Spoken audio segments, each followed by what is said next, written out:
Hey, what's up guys, welcome back to my channel, Z here. So in front of me I have the IFI Nano IDSD black label. I actually did an unboxing of it a couple of weeks ago. If you wanted to check that video out, I'll have a card posted above or a link to it in the description below.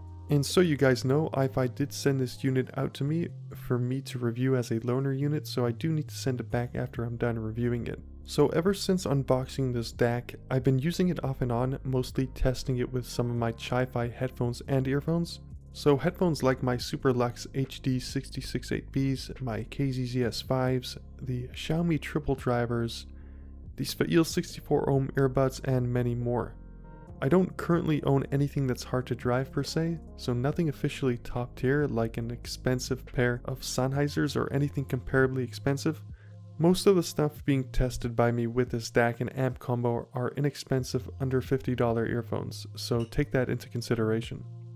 Now all my earphones and headphones run perfectly fine with my laptop and iPhone, so technically speaking I never felt a real need for a dedicated DAC, but with that said I've always wanted to try one out, just to see if it would make a huge difference within the sound. I do feel like internal DACs have come a long way and have improved so much over the years, especially after the iPods and iPhones came around. I remember my first experience with a lousy DAC was when I switched over from an iPod Nano 2nd Gen to a SanDisk MP3 player because of the extra potential storage that I could get with the SanDisk player, and to my surprise the sound differences were huge. I remember thinking clearly what a huge mistake I made by purchasing the SanDisk, and quickly returned to using my iPod Nano 2nd Gen. So I definitely get the whole good DAC versus bad DAC experience, but again we've come a long way and most internal DACs have significantly improved. But anyway, I still totally understand the whole craze of having a dedicated DAC, especially with harder to drive headphones. I just feel that not everybody needs one, or basically if you're thinking of getting one and you don't have a hard to drive pair of headphones, don't expect to hear a huge difference from one.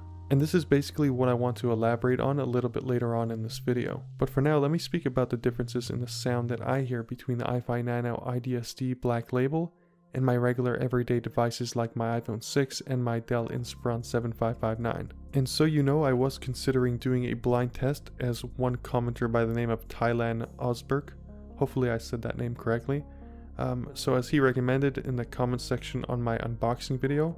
So I thought about it and I decided that it would be too much of a hassle. I would need an extra hand and it would just be too much of a hassle. Okay, so this DAC costs about $200 US on Amazon, so it might be out of the budget for many of you out there, but it does come with many impressive certifications like high res and the MQA compression codec. I'll have a link to the IFI website in the description below if you wanted to read up more on that.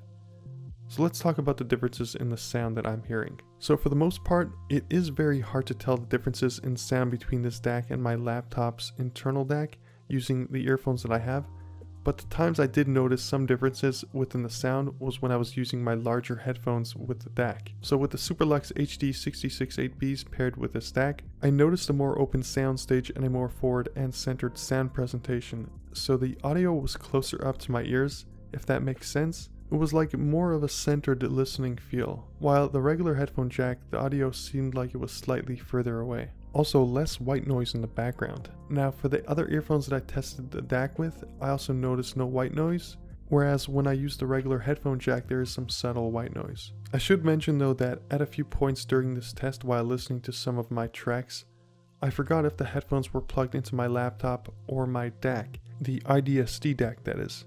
And so without looking at which device the headphones were plugged into, I took a wild guess, and guess what? I guessed wrong.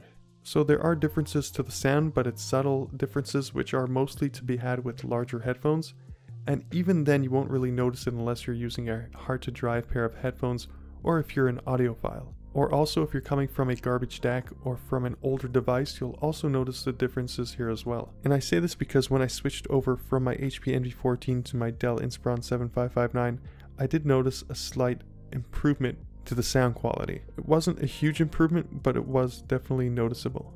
So to recap what I just said, using an easy to drive pair of earphones / headphones, you'll notice some subtle differences within the audio quality if you pay really close attention. But in my opinion, not enough to warrant me into purchasing a dedicated DAC. So would I recommend it? I mean, if you do need a DAC amp combo because you own an expensive hard to drive pair of earphones, then sure, It seems like IFI is using high quality capacitors and resistors in their DACs, and if you take a look at the spec sheet of this Nano IDSD, it does sport many impressive qualifications, along with the fact that this is also a mobile DAC, so essentially you could take this around with you wherever you go. It does have an integrated rechargeable battery that gives you up to 10 hours on a single charge, and it does ship out with these 2 rubber bands so that you can strap your headphone capable smartphone to it.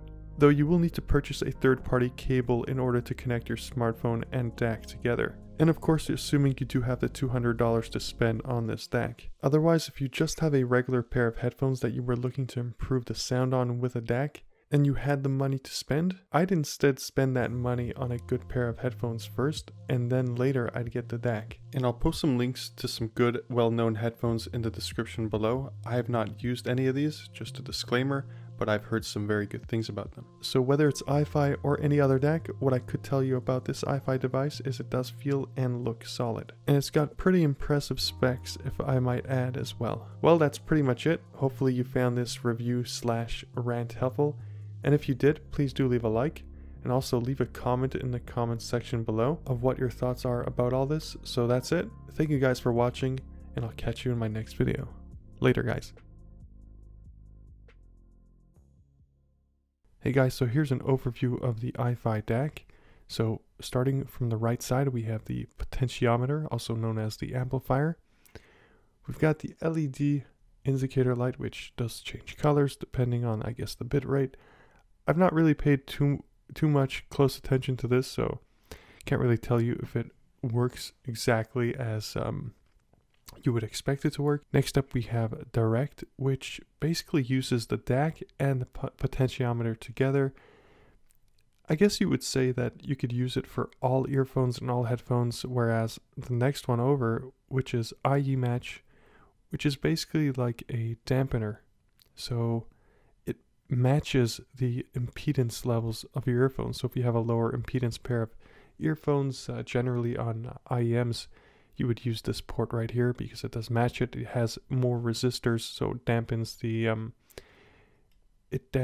the amplifier. So looking at the back, we have the 3.5mm line out, which uses the DAC only. So if you wanted to raise the volume using the potentiometer or the amplifier, which is this right here, you would not be able to do that. You would have to do it directly from your computer because this is strictly DAC only. Whereas if you use either of these two, you would be using the DAC and the amp. You'd be using this as a combo. Next we have the measure and listen. So I actually asked the staff of IFI what this actually does, and because I didn't notice a difference, I switched it out between the two. Basically they told me that it's 2 digital filters. Measure will have a more linear response in terms of high frequency roll-off, while listen will be a bit more of a gentle roll-off. So I don't know really what that means, but I'm just going to mention it, I guess. And then lastly, we have the digital input, which is the USB port. So you'd plug that blue wire that ships out with the DAC into there, and then the other end you'd plug into your laptop.